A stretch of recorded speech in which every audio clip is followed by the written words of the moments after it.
Estimação de modelos econométricos de transporte aéreo com instrumentos de alta dimensão. Uma frase do Jeffrey Wooldridge, no seu livro introdutório de econometria, é basicamente quando ele diz que com as amostras típicas que estão disponíveis, adicionar muitos instrumentos, ou seja, aumentar o número de restrições de sobreidentificação, pode causar severo viés no 2SLS. É uma frase que está no livro do Wooldridge. Bom, essa é a motivação para esse trabalho. Tá? A econometria de alta dimensão, ou seja, as bases de dados com uma multiplicidade, um portfólio imenso de variáveis regressoras ou variáveis instrumentais, está ficando cada vez mais comum, né? Não é só o tamanho da base de dados que está aumentando por causa do Big Data, mas também o número de variáveis, de fatores que estão à disposição para serem usados em modelos. O maior desafio é selecionar justamente esses controles, né? E também as variáveis instrumentais de uma maneira que seja consistente, ou seja, não cause o viés que o Wooldridge está dizendo, né? No passado, quando as bases eram pequenas e os conjuntos regressores pequenos, você poderia usar um procedimento ad hoc, né, o que nunca foi bem visto, né, por causa do p-hacking, né, que pode estar ocasionando problemas de estimação. Imagina agora que você tem uma multiplicidade de variáveis instrumentais e de controles. Bom, uma metodologia na praça aí, que é bem inovadora, é o IV-laço. O IV-laço é do BCCH12, Belloni, Shen, Chernoskov e Hansen, né?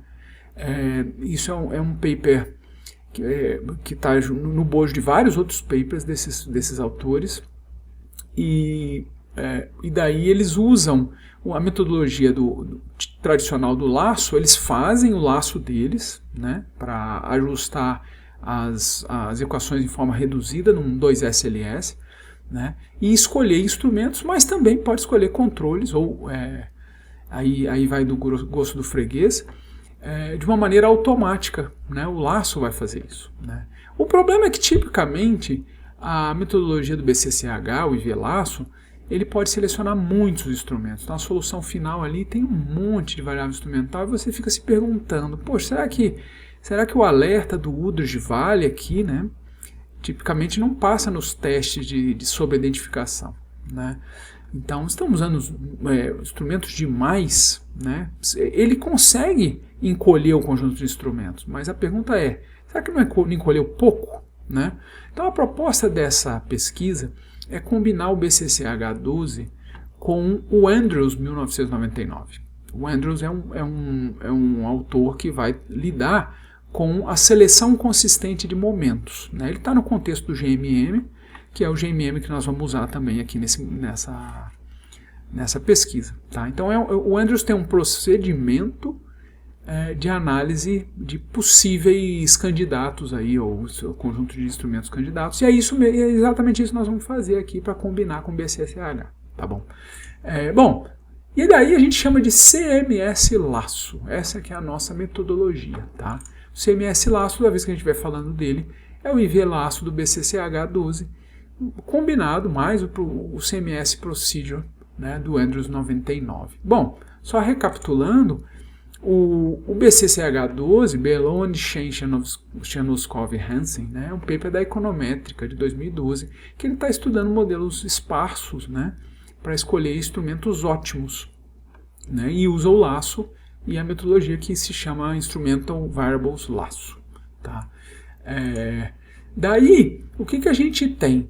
A gente tem o Andrews. O Andrews é um paper bem mais antigo, do final do milênio passado, né, em que ele usa critérios, né, que são chamados o que a gente pode chamar, né, de critério de Andrews. Na verdade, ele usa o critério bayesiano, o critério Henderson e Quint, né, de informação, né, critério de informação. Né? O tradicional critério de informação, ele estuda esses critérios de informação no contexto do GMM, no contexto de variáveis instrumentais. E aí cria ajustes nesses critérios para que satisfaçam a análise de possíveis jogos de instrumentos ou candidatos a instrumentos, qual estimador, qual estimação está proporcionando maior critério de informação, né? Tipicamente a gente quer minimizar o critério de Andrews, ou overid Beak, ou overid H-Kick. Ele também propõe um overid A e C, mas ele mesmo diz que não é recomendável, então é o Beak e o H-Kick, né? Em geral vou chamar isso de critério de Andrews, tá?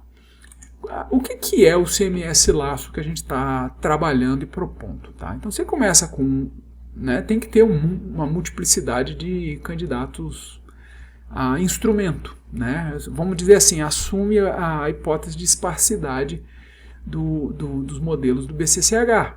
Na verdade, a gente vai partir de tudo que é BCCH, tá? O mundo é BCCH 12. É o melhor V0 que a gente possa ter, é o BCCH 12. Então valem todas as propriedades, né? Inclusive, se houver necessidade de selecionar controles também, o controle vai ser selecionado pelo BCCH 12, né? Então, o primeiro passo do nosso CMS laço é simplesmente rodar o IV laço, tá? Roda o IV laço, seleciona controles, seleciona a primeira rodada de instrumentos, vamos chamar de primeira rodada, né? Que aí vai ser o nosso benchmark, porque esse vai ser o estimador IV laço, né? A gente sugere rodar com clusters, porque o cluster ele vai dar uma encolhida a mais, às vezes uma boa encolhida. Se você rodar sem clusters, você vai notar isso, né? Principalmente, claro, se tiver uma amostra que permita essa clusterização, né? Geralmente um painel que a gente está falando, né? Como vai ser o caso da aplicação de transporte aéreo. Então a gente tem o passo 1, né? Roda o IV laço. Passo 2. Vamos encolher a mais, vamos fazer shrinks adicionais, usando a estratégia do IV laço, tá? Então você pega o estimador IV laço e vai encolhendo mais o conjunto de instrumentos, mantendo fixo todos os outros regressores, inclusive os controles que o IV laço selecionou, mas vai encolhendo, vai encolhendo. Como é que você vai encolher? Eu vou usar o hiperparâmetro C do IV laço. Tá? Ele tem um hiperparâmetro que ele é baseado na teoria, né? Numa teoria que o BCCH cria, né? Propõe. E aí você vai aumentando esse hiperparâmetro na medida que eles chamam de um parâmetro de slack, tá? De folga. É justamente o parâmetro para ajustes. Você vai aumentando ele e o número de instrumentos vai caindo, vai caindo, vai caindo. Aí você vai atingir a mínima restrição de sobreidentificação, tá? Então, a ideia da metodologia CMS laço é justamente atingir o menor número possível de restrição de sobreidentificação. A partir dali você não consegue rodar mais, pelo menos em variável instrumental. Você vai chamar isso de CMS laço R, tá? É o CMS laço onde você atingiu as restrições mínimas de sobreidentificação. Tá. Passo 3 já não vai ser um downward, passo 3 vai ser um upward, né? O upward significa que a gente parte da mínima restrição de sobreidentificação, que não é o modelo que a gente está procurando. Ele pode servir de um cheque de robustez. O English and Pischke, no livro deles, eles sugerem que a gente pegue os nossos melhores instrumentos e rode só como um cheque de robustez. Então é isso aqui, o CMS laço R satisfaz a sugestão de English and Pischke, é o livro deles. E aí você vai aumentando o número de instrumentos agora. Aumentando como? Vou pegar aquele conjunto inicial, muitos candidatos? Não. Eu vou aumentar com controle. Eu vou aumentar usando os candidatos que o laço selecionou. Eu vou adicionando um a um na solução CMS laço, tá? E vou analisar os critérios de Andrews. Tá? Então, um a um, eu vou analisar os critérios de Andrews e eu vou pegar as melhores tuplas, os melhores conjuntinhos de instrumentos. Aquele que satisfaça o overid Beak, que é o Andrews Beak, né? Vou chamar de CMS laço B. Aquele que minimiza, né? Porque esses critérios de informação eles têm que minimizar, é o menor número, menor valor do H-Kick, né? O critério de informação que o Andrews propõe, o segundo critério dele. E depois eu vou pegar o máxima estatística, quer dizer, dessas tuplas que eu fui aumentando, né, o CMS laço R, eu vou agora pegar o que maximiza a estatística de Weak Identification, que é o Kleinberg-Papp, né, para Weak Identification. Então, são 3 CMS laços agora, o B, o H e o W. Tá? Então, vou selecionar desses 3, aí fica a critério do freguês, na verdade, você pode analisar conjuntamente numa ótica de pluralismo de modelos, né? E faz um cheque de robustez com o R e com o próprio IV-laço. O IV-laço, por exemplo, sem cluster, só para você dar uma analisada, tá bom? Bom, essa é a metodologia CMS-laço, tá bom? Qual vai ser a aplicação? A aplicação é demanda e oferta de transporte aéreo. Eu vou ter uma equação de demanda por viagens, num painel de dados brasileiro, né, desde 2010 a 2018, antes da pandemia, né, e 2 equações de oferta, uma equação de flight frequency, frequência de voo, e de precificação de companhias aéreas. Isso nos pares de cidades do Brasil, mensal, nesse período 2010-2018, tá bom? Então, quais são as variáveis que eu tenho? Eu tenho PAX, que é a demanda, FREC, que é a Flight Frequency, é o total, não é por companhia aérea, tá? O total da rota, PAX, total de frequências, e o preço médio da rota, tá? Quais são os regressores que eu tenho para cada um desses modelos econométricos? São 3 modelos econométricos, tá bom? Então, eu tenho, para demanda, eu tenho renda média, preço médio, que é o mesmo preço que está aqui, FREC, que é o mesmo FREC que está aqui, temp diff é uma variável que está tem vários modelos clássicos de transporte aéreo, que é a diferença de temperatura entre origem e destino, que pode atrair, né, se um lugar estiver muito frio ou estiver muito calor, isso atrai pessoas para viajar. Uma métrica mais direta é uma métrica de turismo, se é uma região com instância turística, né? Então a gente tem essas métricas no paper, a gente vai detalhar melhor. E daí a variável de interesse é justamente o INC e o P vezes uma dummy, né, de economic downturn. Isso aqui é a variável de interesse desse modelo. Claro que o nosso interesse maior é entender como é que o CMS-laço vai funcionar. Mas se eu estivesse estudando exatamente esses modelos, eu estou interessado em saber qual é o efeito do economic downturn do meados dos anos 2010, né, a crise do governo Dilma em diante, né, antes da pandemia, na elasticidade de renda e na elasticidade de preço da demanda. Tá? Então essas variáveis vão ser muito importantes. Lá na equação de FREC, eu tenho preço do combustível, densidade de tráfego, tamanho médio da aeronave, olha o temp diff aqui, olha o tour aqui também. Eles medem mais ou menos a mesma coisa. A gente vai ver que o temp diff acaba sendo quase um controle negativo, né? Porque ele funciona muito bem para viagens em outros países frios, mas no Brasil não é de se esperar, né?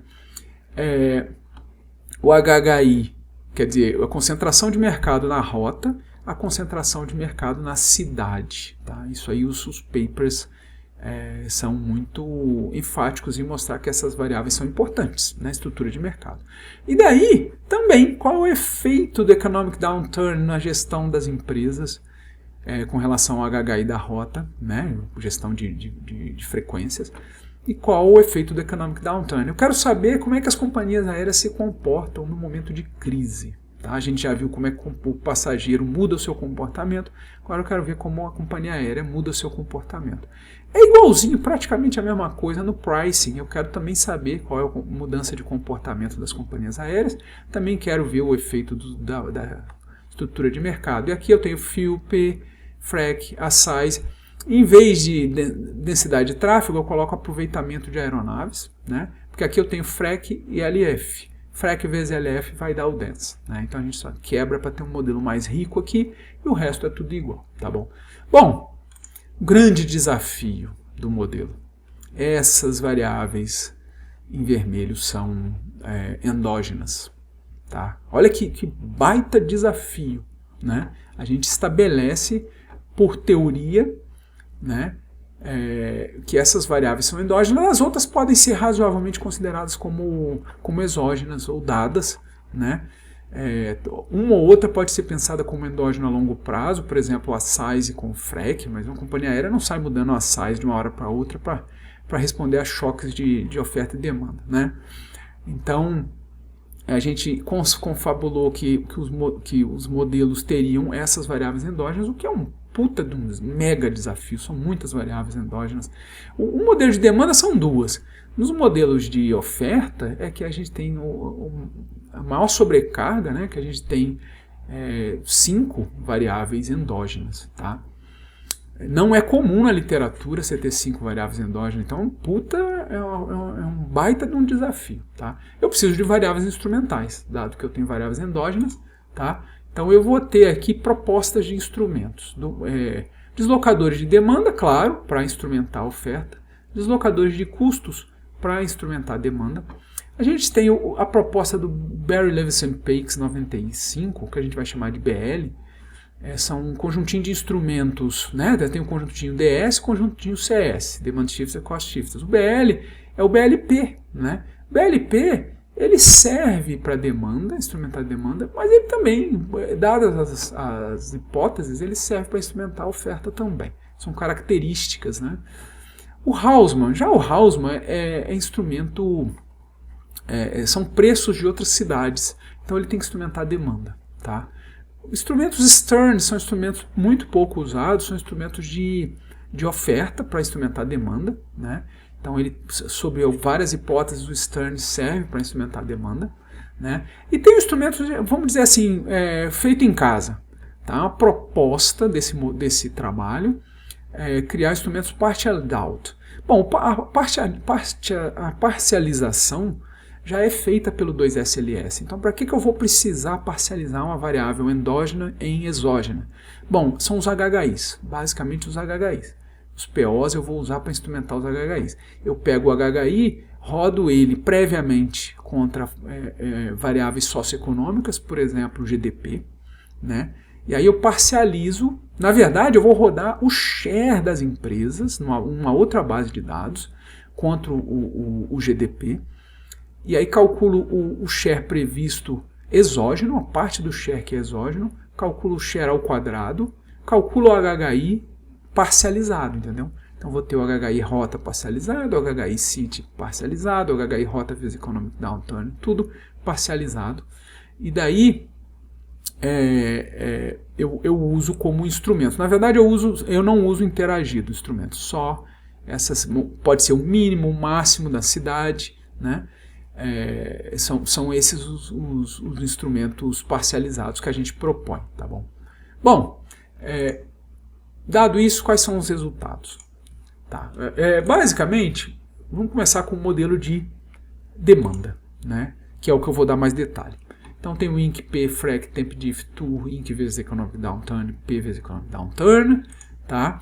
Eu vou colocar aqui várias colunas, eu tenho os estimadores, então eu uso PDS laço e 2 tipos de IV laço, tá? 1, 2, 3, a coluna 1, 2, 3. Na coluna 1 é o PDS laço, então eu não uso cluster, ele não tem instrumento, né? O IV laço vai usar instrumentos, mas eu tenho uma versão sem clusters e outra na qual o cluster vai ser o city pairs, que eu tenho um painel de city pairs, pares de cidade, ao longo do tempo. Tá. Nas outras 4 colunas, eu vou rodar o CMS laço, o B, o H, o W e o R. Tá? Ou seja, o número de instrumentos ele começa grande, alto, e vai caindo até chegar no CMS laço R. Essa que é a brincadeira aqui, tá bom? Também vou sempre usar city pairs como clusters no CMS laço, tá bom? O que eu rodo no pós-laço? Pós-laço, bom, PDS laço vai ser implementado com o ALS. Então é o nosso bonecão do ALS aqui, tá? Todos os outros vão ser implementados com GMM, tá? Então essa é a ideia de usar o GMM nesse contexto. Bom, coluna 1, vá lá, os resultados são esses. Os resultados aparentemente são muito bons, todo mundo tem 3 estrelinhas, estatisticamente significante é 1%, né? A elasticidade de preço é menos 1,02, a elasticidade de renda é 0,048, pensando que é mensal, eu acho que está de bom tamanho, né? e eu tenho os outros resultados, e aqui interessam variáveis de interesse. Olha, ele está dizendo que a elasticidade renda, ela diminui na crise, que é 0,48 menos 0,03. E a elasticidade, está dizendo que a elasticidade preço da demanda, ela diminui também, né, porque é menos com mais, né? Então ela diminui na crise. Bom, o LS pode estar enviesado. Que coisas que eu vou exibir aqui nos resultados dos IV laços, né? Que eu acho que é uma boa contribuição desse trabalho. São as proporções de uso de instrumentos cost shifters, BLP, Hausmann e Stern, para a gente ver o que acontece na medida que eu uso o IV laço, o CMS laço, que proporção, que mix cada um desses estimadores vai usar e se a gente pode gerar algum conhecimento com isso, tá bom? Bom, as estatísticas demais, as outras estatísticas que eu vou apresentar, R quadrado, RMSE, a estatística KP-Week, né, o Kleinberg-Papp, que eu vou usar, né, o overhead BIC, que é o BIC do Andrews, o overhead HKIC, que é o HKIC do Andrews, número de instrumentos e o número de observações. Bom, para a primeira coluna, que não usa instrumentos, os resultados são esses, né, 1.3851, assim, R quadrado para um painel de 48 mil observações, não me preocupa, é normal que seja por aí mesmo, né?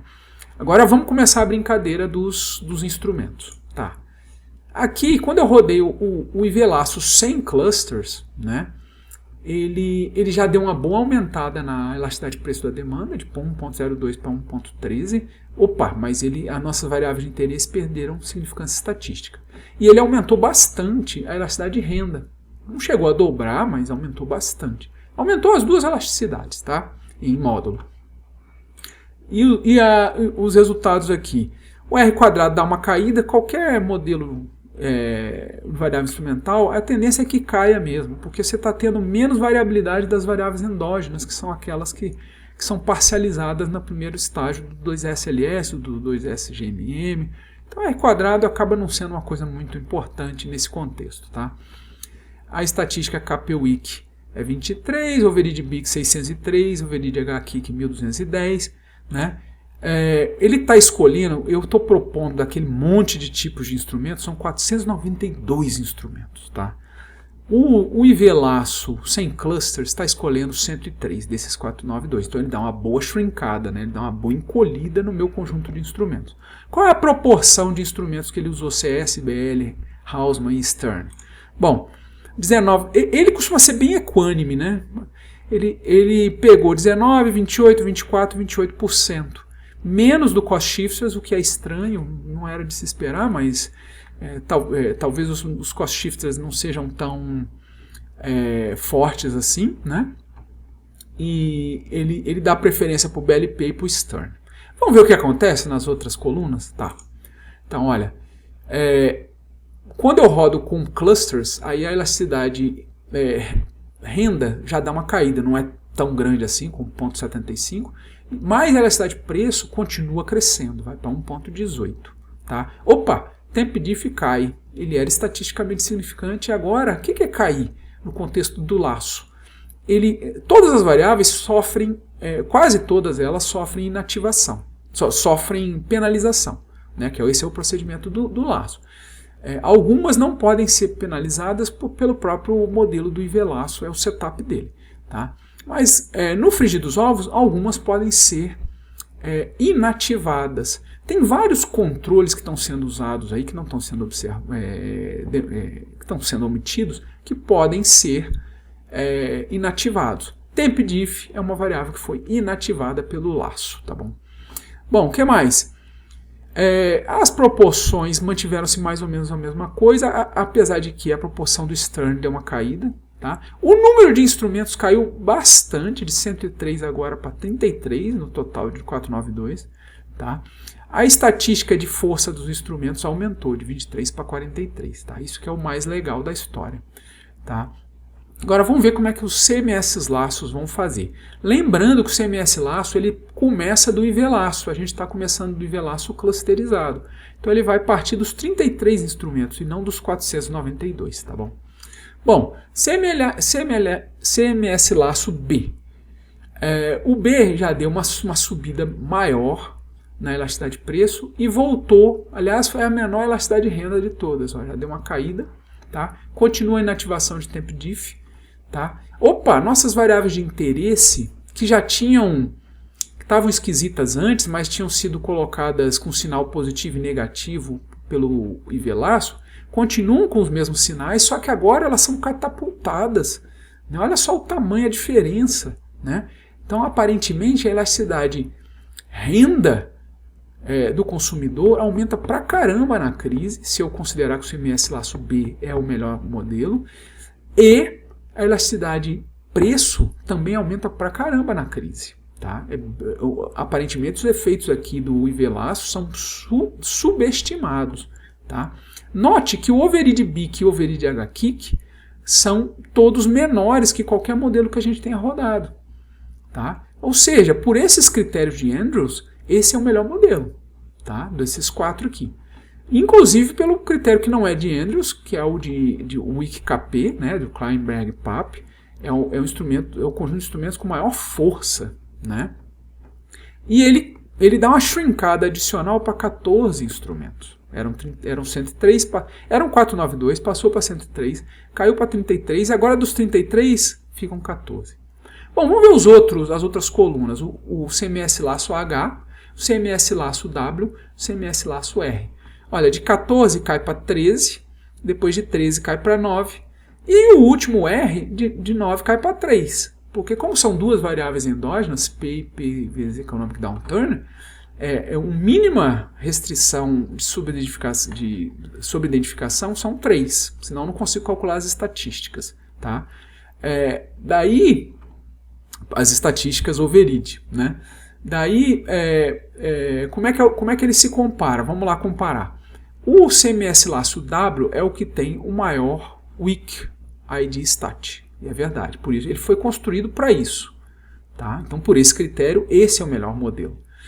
O CMS-laço B é o que tem o menor overhead BIC. Ele foi construído para isso. Tá bom? Tá ele aqui. Então, sobre esse critério, ele é o melhor. E o HKIC é o que tem o menor critério.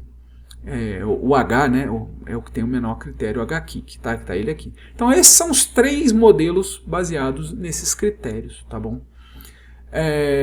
Vamos dar uma analisada, tira esses outros modelos aqui, vamos dar uma analisada desses 3 CMS-laços, que são os nossos principais, contra o IV-laço BCCH puro com clusters, tá?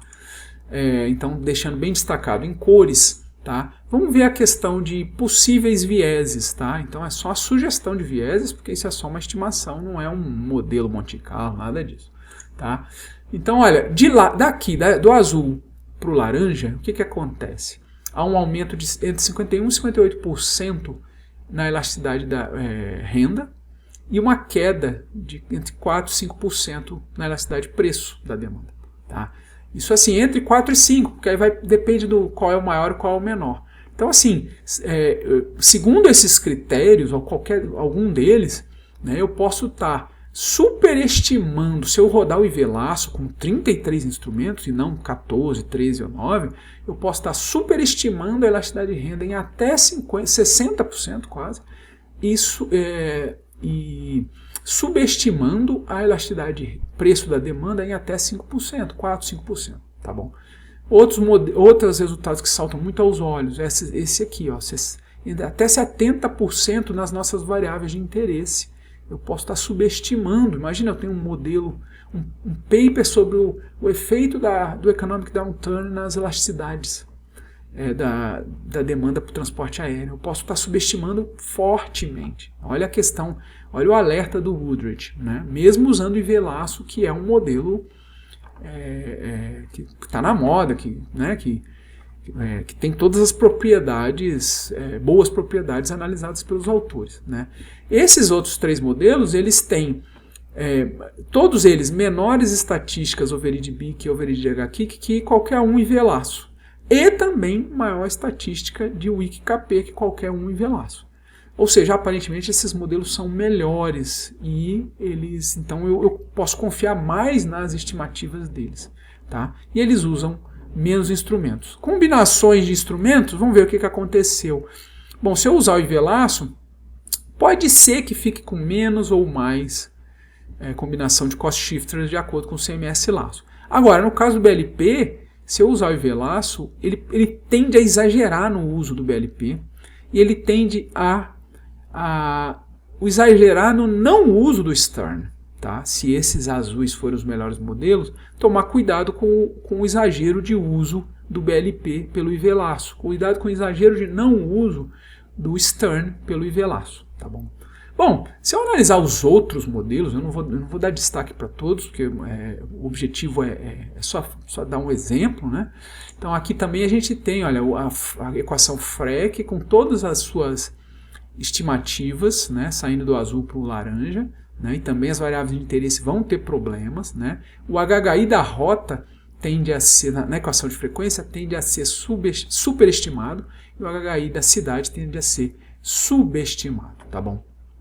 Isso que tende a acontecer. No caso da equação de pricing, que também é uma equação muito importante, né? O HHI da cidade, ele pode, da rota na verdade, ele pode ser altamente subestimado, superestimado, altamente superestimado, tá bom? Esse é um grande problema dos modelos, o que você usa o IV-laço. E também no caso das variáveis de interesse, ele vai estar subestimando fortemente essas variáveis de interesse, tá bom?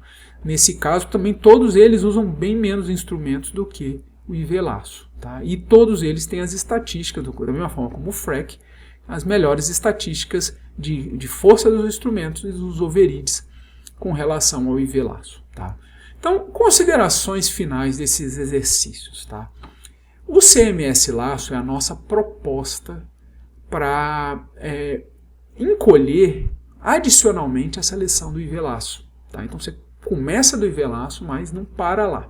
Continua até ele encolher e aí você ter algumas soluções mais encolhidas para você analisar. Tá? Ele vai minimizar as estatísticas de sobreidentificação que o Andrews propõe. Tá? Então esse a função objetivo dele, é minimizar esses critérios de Andrews. Tá? E a gente viu, por constatação visual, que ele acaba gerando modelos que os critérios de identificação fraca, né, as estatísticas de identificação fraca, são melhores, são mais fortes, né, rejeitam mais veementemente a hipótese nula do que as estatísticas do IV-laço. Então, mais um ponto para o CMS-laço, que é uma sugestão de encolhimento aí para você ter uma seleção de momentos mais consistente. Tá?